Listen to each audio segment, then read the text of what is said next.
സംഭവിച്ചു നാളെ പറയാൻ നിൽക്കട്ടെ, കാരണം ഞാൻ മുജാഹിദുകാരനിൽ നിന്ന് പറഞ്ഞുകൊണ്ട് നടക്കേണ്ട ആളെ. പക്ഷേ റബീഉൽ അവ്വൽ 12-നാണ് റസൂൽ വഫാത്തായത്. വഫാത്താണോ അല്ല ജന്മദിനാണോ എന്താണ് നിങ്ങൾ ആഘോഷിക്കുന്നതെന്ന് അറിഞ്ഞാൽ കൊള്ളേ.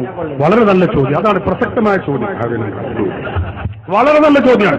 ഞാൻ നിങ്ങളെ മുക്തകണ്ഠം പ്രശംസിക്കുന്നു. നിങ്ങൾ മുജാഹിദ് ആവാതിരിക്കട്ടെ എന്നാണ് എന്റെ പ്രാർത്ഥന. ഇതാ ഇമാം ഹാഫിദ് ജലാലുദ്ദീൻ സുയൂത്തി റഹിമഹുല്ലാഹ് ഇതേ ചോദ്യം ഈ ഇമാം സുയൂത്തി തന്റെ അൽ ഹാദിരിൽ ഫതാവയിൽ ഇതേ ചോദ്യത്തിന് മറുപടി പറയുന്നു. എന്താ പറയുന്നത്? അല്ലാഹുവിന്റെ റസൂല് ജനിച്ചതും റബീഉൽ അവ്വൽ 12 തന്നെയല്ലേ? ആണ്. അപ്പൊ ഇവിടെ അത് ദുഃഖത്തിന്റെ ദിവസമല്ലേ? അതുകൊണ്ട് മുസ്ലിമീങ്ങൾ ദുഃഖം ആചരിക്കാൻ പറ്റുമോ? ദുഃഖമാണോ ആചരിക്കേണ്ടത്, സന്തോഷമാണോ ആചരിക്കേണ്ടത്? മുജാഹിദ് സാധാരണ ചോദിക്കുന്ന ചോദ്യം. ഇതിന് 911 വഫാത്തായ ഹാഫിദ് ജലാലുദ്ദീൻ സുയൂത്തി റഹിമഹുല്ലാഹ് തന്റെ അൽ ഹാദിരിൽ ഫതാവ എന്ന കിതാബിൽ വ്യക്തമായി കൃത്യമായി മറുപടി പറയുന്നു. എന്താ പറയുന്നത് അറിയോ? കണ്ടോ? ശരീഅത്ത് ഹസ്സത്ത് അത് പ്രേരിപ്പിച്ചിട്ടുള്ളത് അലാ ഇൽഹാരി ശുക്രി നിഅമി വസ്സബ്രി വസ്സുകൂതി വൽകത്മി ഇൻദൽ മസായിബി. മുസീബത്ത് വിപത്ത് എത്തുന്ന നേരത്ത് മുസ്ലിമീങ്ങളോട് ക്ഷമിക്കാനും സഹിഷ്ണുത പുലർത്താനും അതുപോലെ തന്നെ ആ മുസീബത്തുകളുടെ മേൽ പരമാവധി സഹനം പുലർത്താനുമാണ് ഇസ്ലാം കൽപ്പിച്ചിട്ടുള്ളത്, പ്രേരിപ്പിച്ചിട്ടുള്ളത്. അതേ അവസരത്തിൽ അത് ജന്നത്തെ കുറിച്ചാണെങ്കിലോ അള്ളാഹുവിന്റെ ശരീഅത്ത് പഠിപ്പിച്ചിട്ടുള്ളത് ഹസ്സത്ത് അലാ ഇൽഹാരി ശുക്രി നിഅമി, നിഅമത്താകുന്ന ആരംഭ റസൂലുള്ളാഹി സ്വല്ലല്ലാഹു അലൈഹി വസല്ലമ തങ്ങൾ നമ്മിലേക്ക് വെളിപ്പെട്ട ദിവസമാണ്, ഉദയം ചെയ്ത ദിവസമാണ്. അതിലും വലിയ ഒരു നിഅമത്ത്, ഒരു അനുഗ്രഹം ലോകത്തില്ല. അതുകൊണ്ട് ആ അനുഗ്രഹത്തിന്റെ മേൽ ശുക്ർ പ്രകടിപ്പിക്കാനാണ് അള്ളാഹു നിർദ്ദേശിച്ചിട്ടുള്ളത്. എന്നിട്ട് മഹാൻ പറയാ, അതുകൊണ്ടല്ലേ വഖദ് അമറ ശറഉ ബിൽ ഹഖീഖത്തി ഇൻദൽ വിലാദ. നമുക്കൊരു കുഞ്ഞുണ്ടായാൽ അതൊരു നിഅമത്താണല്ലോ. ആ നിഅമത്തിന് ശുക്ർ ചെയ്യണമെന്ന് ഇസ്ലാം പഠിപ്പിക്കുന്നു. അതുകൊണ്ടാണ് ശരീഅത്ത് നമ്മളോട് അഖീഖ അറുക്കാൻ വേണ്ടി കൽപ്പിച്ചത്. അതൊരു നിഅമത്താ. ആ നിഅമത്തിന് നമ്മൾ ശുക്ർ ചെയ്യണം. എന്താ ശുക്ർ? ആ കുട്ടിക്ക് വേണ്ടി ഒരു ജീവിയെ, ഒരു ആടിനെ അല്ലെങ്കിൽ ഒരു മൂരിയെ, പോത്തിനെ അറുത്ത് നമ്മൾ അഖീഖ അറുത്ത് കൊടുക്കുന്നു. അതെന്താ? നിഅമത്തിന് ശുക്ർ ചെയ്യുന്നതിന്റെ ഭാഗമാണ്. അതേ അവസരത്തിൽ വലം യഅ്മുർ ഇൻദൽ മൗതി, ശരീഅത്ത് കൽപ്പിച്ചിട്ടില്ല, വലം യഅ്മുർ കൽപ്പിച്ചിട്ടില്ല ഇൻദൽ മൗതി, മരിക്കുന്ന നേരത്ത് ഒരാളാണ് മരിച്ചാൽ അയാളെ മരണത്തിൽ അനുശോചനം പ്രകടിപ്പിച്ചുകൊണ്ട് ബിദബ്ഹിൻ വലാ ഗൈരിഹി വലാ ബിഗൈരിഹി ബൽ നഹാ അനിൻ നിയാഹതി വഇൽഹാരിൽ ജസാഇ. എത്രത്തോളം ഒരാൾ മരിച്ചു കഴിഞ്ഞാൽ അവിടെ വാവിട്ട് കരയുക, നിലവിളിക്കുക, മാറത്തടിക്കുക, അങ്ങനെയുള്ള പൊറുതികേട് കാണിക്കുന്ന പ്രവണതയെ തൊട്ട് പോലും ശരീഅത്ത് നിരോധിക്കുകയാണ് ചെയ്തിട്ടുള്ളത്. എന്താ കാരണം? അത് മുസീബത്ത് എത്തിയ ദിവസമാണ്. മുസീബത്ത് ആഘോഷിക്കാൻ പറഞ്ഞിട്ടില്ല, അത് ക്ഷമിക്കാനാണ് പറഞ്ഞത്. അതുകൊണ്ടാണ് മുസ്ലിമീങ്ങൾ അന്ന് സന്തോഷം പ്രകടിപ്പിക്കാതിരിക്കുന്നത്. ഇവിടെ നമ്മൾ സന്തോഷം പ്രകടിപ്പിക്കുന്നത് ഏതിനു വേണ്ടിയാണ്? അള്ളാഹുവിന്റെ റസൂല് വഫാത്തായി എന്നതിന് വേണ്ടിയല്ല, മറിച്ച് റസൂലുള്ളാഹി സ്വല്ലല്ലാഹു അലൈഹി വസല്ലം തങ്ങൾ ജനിച്ചു എന്നതിന്റെ പേരിലാണ്. ഹാഫിദ് ജലാലുദ്ദീൻ സുയൂത്തി തങ്ങൾ പറയാണ്, അതുകൊണ്ട് ശരീഅത്തിന്റെ മദനി നിയമങ്ങൾ, അടിസ്ഥാന നിയമങ്ങൾ അറിയിക്കുന്നു. അലാ അന്നഹു യഹ്സുനു ഫി ഹാദാ ശഹ്രി ഇൽഹാറുൽ ഫറഹി ബിവിലാദതിഹി സ്വല്ലല്ലാഹു അലൈഹി വസല്ലം. അല്ലാഹുവിന്റെ റസൂലിന്റെ വിലാദത്ത്, ജനനം കൊണ്ട് സന്തോഷം പ്രകടിപ്പിക്കണം, അത് സുന്നത്താണ് എന്ന് ശരീഅത്ത് നമ്മളെ പഠിപ്പിക്കുന്നു. ദൂന ഇൽഹാരിൽ ഹുസ്നി ഫീഹി ബിവഫാതിഹി, റസൂലിന്റെ വഫാത്ത് കൊണ്ട്, വിയോഗം കൊണ്ട് ദുഃഖം പ്രകടിപ്പിക്കാനല്ല ശരീഅത്ത് നമ്മളോട് പറയുന്നത്. ഇമാം സുയൂത്തി നിങ്ങളുടെ അതേ ചോദ്യത്തിന് അതുപോലെ അതേ ചോദ്യം അപ്രകാരം എടുത്ത് മറുപടി പറയുന്നു. അപ്പൊ ഇത് ഇന്നും ഇന്നലെയും തുടങ്ങിയതല്ല, അതൊക്കെ ഇമാമികൾ വളരെ നേരത്തെ പറഞ്ഞു വെച്ചതാ. അതാ ഞങ്ങൾ ഈ പറയുന്നതൊക്കെ. മനസ്സിലായോ? ചോദിച്ചോളി. അപ്പം ഈ സുന്നിപ്പള്ളികളിലൊക്കെ വെള്ളിയാഴ്ച റബീഉൽ അവ്വൽ വെള്ളിയാഴ്ച നവാത്തി ഖുതുബയിലെ അള്ളാന്റെ റസൂലിന്റെ വിയോഗത്തിൽ ദുഃഖം പ്രകടിപ്പിക്കുന്നില്ലെന്നുള്ള ആ ചോദ്യങ്ങളൊക്കെ അത് നവാത്തി ഖുതുബിന്റെ അർത്ഥത്തിലുണ്ടെന്ന് മുജാഹിദ് മൗലവിമാർ അത് പറയുമ്പോൾ പറഞ്ഞു. അതിനെ പറ്റിയിട്ട് എന്താ പറയുള്ളത്? അങ്ങനെ ഒരു സംഭവം ഇല്ല. നല്ലോണം പറയാണ്ട് എനിക്കുകളെ വാല് ഒന്നിച്ചപ്പോ തിരിഞ്ഞെടുത്ത് പിടിക്കാൻ പോണത് ഞാൻ അല്ല, ഞങ്ങളെ കുറ്റപ്പെടുത്തിയല്ല. നല്ല ചോദ്യമാണ്. മറുപടി പറയും. അതല്ല രസം. കബറ് കിടക്കണം, നമുക്ക് ആരും ഉണ്ടാവില്ല. ഞമ്മക്ക് മാത്രമല്ല, ഈ കാണുന്ന എല്ലാവർക്കും കബറ് കിടക്കണം. ഖബറിൽ റസൂലുള്ളാഹിനെ അങ്ങനെ കാണണമെങ്കിൽ സുന്നിയായിക്കോളി, മുജാഹിദായ അതിന് കഴിയൂല. ഇടയ്ക്ക് ഞാൻ പറയാം, പേരല്ല സുന്നി ആകെന്നെ വേണം, പേരുണ്ടായിട്ടല്ല, സുന്യന്നെ ആവണം. മുജാഹിദ് ഞാൻ സുന്നിയാന്ന് പറഞ്ഞോട് സുന്നിയാവൂല, അത് വളരെ ശരിയാണ് നിങ്ങൾ പറഞ്ഞത്. ഞാൻ പറയാം, സാധാരണഗതിയിൽ മുജാഹിദ് ചോദിക്കുന്ന ഒരു വലിയ സംഗതിയാണ്, ആ നുബാത്തി ഖുത്ബ എടുക്കും, പറഞ്ഞു, ആ അതന്നെ നുബാത്തി ഖുത്ബ എടുക്കും, കണ്ടോ നുബാത്തി ഖുത്ബയിൽ പറയുന്നത് കണ്ടോ? എന്ത് കണ്ടോ? എന്തിനാ ഈ നുബാത്തി ഈ വെള്ളിയാഴ്ച നിർവഹിക്കുന്ന ഖുത്ബ എന്താത് തിരിയണ്ടേ? അത് തിരിയാത്ത കുഴപ്പം അതൊക്കെ. ഇതൊന്നും ദീനിന്റെ അടിസ്ഥാനം പേർക്കൊന്നും തിരിയില്ല, അതാണ് അതിന്റെ സത്യം. മൗലവിമാർ പഠിപ്പേ ചപ്പടാച്ചിക്കനെ പഠിച്ച് നടക്കും. ഖുത്ബയിൽ ഒരു കാര്യങ്ങൾ മനസ്സിലാക്കണം, ഖുത്ബ എന്ന് പറയുന്നത് പിന്നെ ഒരു മനുഷ്യൻ ചെയ്യുന്ന എല്ലാ സുന്നത്തായ കർമ്മങ്ങളും കൂടി പഠിപ്പിക്കാനുള്ളതല്ല ഖുത്ബ. നിങ്ങൾ ആദ്യം മനസ്സിലാക്കണം. ഞങ്ങൾ പറയും എത്ര സുന്നത്തയിൽ പഠിപ്പിച്ചിട്ടുണ്ട്? നമ്മൾ ചെയ്യുന്ന എ മുതൽ സെറ്റ് വരെയുള്ള എല്ലാ സുന്നത്തും കൂടി ഖുത്ബയിൽ പഠിപ്പിച്ചിട്ടുണ്ടോ? ഇല്ല, പഠിപ്പിക്കാറുമില്ല, ഒരു ഖുത്ബയിലും നടക്കൂല. ഖുത്ബയുടെ സ്വഭാവം എന്താ? അത് തിരിയാത്തോണ്ടാണ് ഈ പ്രശ്നം. അതാണ് ഖുത്ബയുടെ സ്വഭാവം എന്താന്ന് ചോദിച്ചാൽ, ജനങ്ങളെ നന്മയിലേക്ക് പ്രേരിപ്പിക്കുക, തെറ്റിൽ നിന്ന് ഒഴിവാക്കുക. അതാണല്ലോ എല്ലാ ഖുത്ബയിലും നിർബന്ധ. തഖ്വ കൊണ്ടുള്ള വസിയ്യത്ത് അല്ലേ? തഖ്വ കൊണ്ടുള്ള വസിയ്യത്ത് എല്ലാ ഖുത്ബയിലും നിർബന്ധ. നമ്മളെല്ലാ ഖുത്ബയിലും ഇത്തഖുല്ലാഹ് അല്ലെങ്കിൽ ഉസീകും വയ്യായ ബിത്തഖ്വല്ലാഹ് എല്ലാ ഖുത്ബയിലും കാണും. തെറ്റുകളിൽ നിന്ന് ആളുകളെ ഒഴിച്ചു നിർത്തുക, ഖൈറാത്തുകൾ നന്മയിലേക്ക് ആളുകളോട് വരാൻ പറയാം. ഇതാണ് ഖുത്ബയുടെ ലക്ഷ്യം. ഞാൻ പറയുമ്പോൾ നിങ്ങൾ ശ്രദ്ധിച്ചിട്ടില്ലെങ്കിൽ പിന്നെ ഞങ്ങൾ വീണ്ടും ചോദ്യം ചോദിക്കും. നേരത്തെ പറഞ്ഞാൽ മൂന്നാൾക്കും ഒരേ മറുപടി പറയേണ്ടി വന്നു. മൂന്നാളും അബൂ സിദ്ദീഖ് എഴുതില്ല, ഉമർ ഫാറൂഖ് എഴുതില്ല. ഈ പറഞ്ഞതിന്റെ ചോദിച്ചതിന്റെ മറുപടി ഈ പറഞ്ഞത് ഇങ്ങനെ തുരുതുരേ പറയാം. പിന്നെയും കാരണം അവിടുന്ന് ആഫീസിൽ കിട്ടിയ ചോദ്യത്തല്ലേ ഇത് പിന്നെയും പറയാണ്. എന്തുകൊണ്ടാണ് ഈ പറയണതൊന്നും മനസ്സിലാക്കണം. നിങ്ങളൊക്കെ ബുദ്ധി മുജാഹിദ് ആഫീസിൽ പണയം വെച്ചിട്ട് ഞങ്ങൾ പോകുന്നത്. അവിടുന്ന് നിങ്ങൾ പോകണം. നിങ്ങൾ മുജാഹിദാന്നല്ലോ, ഹൈസാവക്കല്ല, ഞാൻ അങ്ങനെ ഉദ്ദേശിച്ചിട്ടില്ല. അള്ളാഹു നിങ്ങളെ കാത്ത് രക്ഷിക്കും ചെയ്യട്ടെ. നമ്മളെ വിഷയം ഇവർ ചോദിച്ച ആളുകളെ പറ്റിയാണ്, മുജാഹിദുകളെ കുറിച്ചാണ്.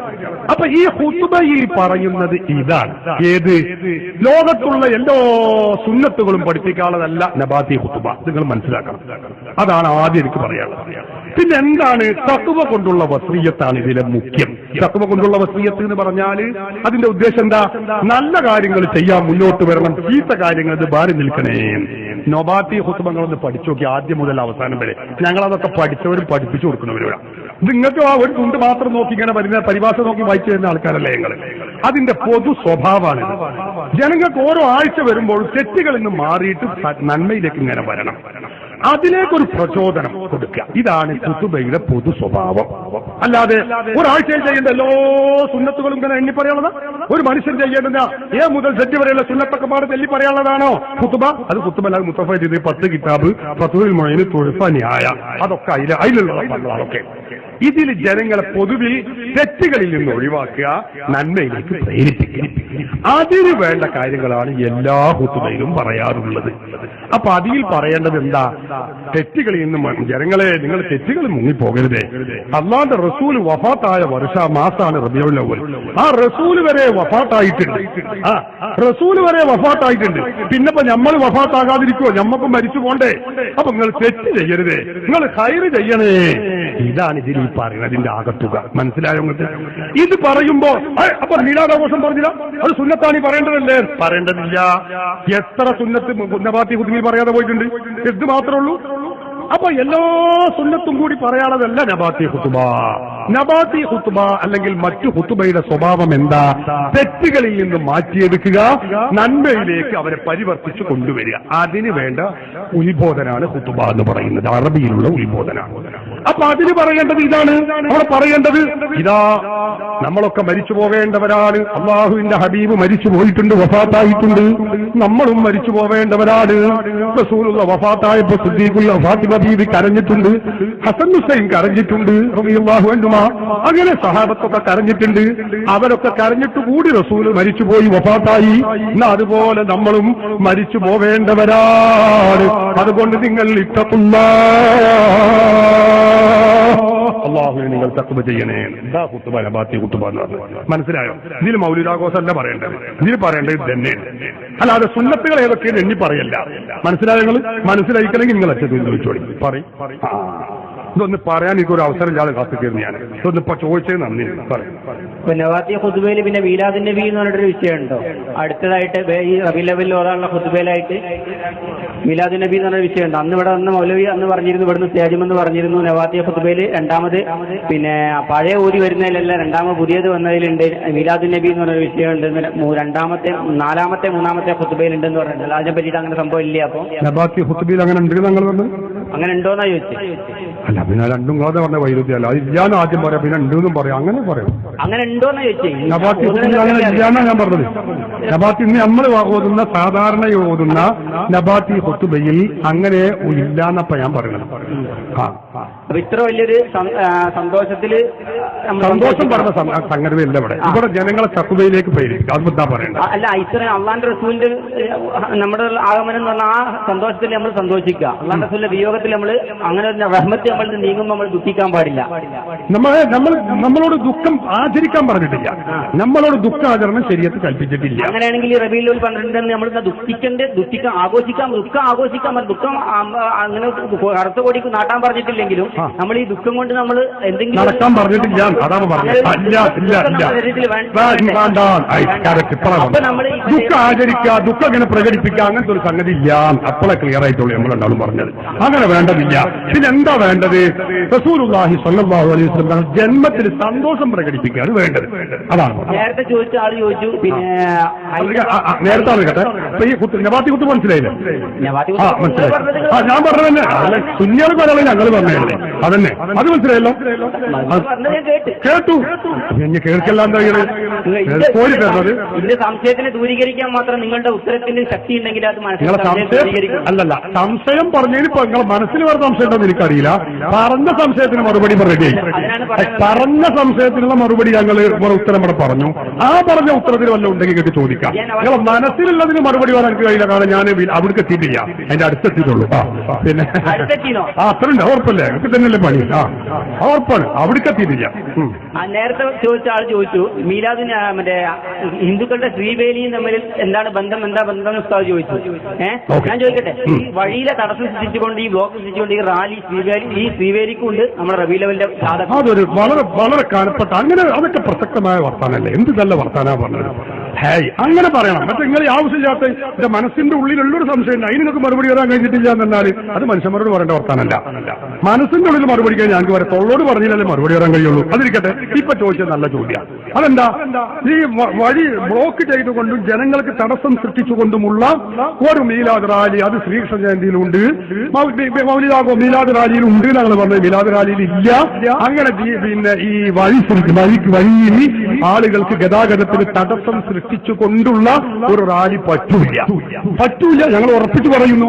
അതേ അവസരത്തിൽ ഞങ്ങളെ റാലിയിൽ ആരും അങ്ങനെ ഞങ്ങൾ ഇനി അവിടെ നിൽക്കട്ടെ റാലി രാഷ്ട്രീയക്കാർ പ്രകടനം നടത്തും പോലെ 4 ആളെ ഉണ്ടാവും. ഒന്നാലും ഇവിടെ തടഞ്ഞിട്ട് ബ്ലോക്ക് ആക്കിയിടും, അങ്ങോട്ടും ബ്ലോക്ക്. എന്നിട്ട് പോലെ അങ്ങനെ അവിടെ വിളയാട്ടം നടത്തുക. അങ്ങനത്തെ ഒരു പരിപാടി ഞങ്ങളില്ല. അങ്ങനത്തെ ഒരു പരിപാടി ഞങ്ങൾ നടത്തുന്നില്ല.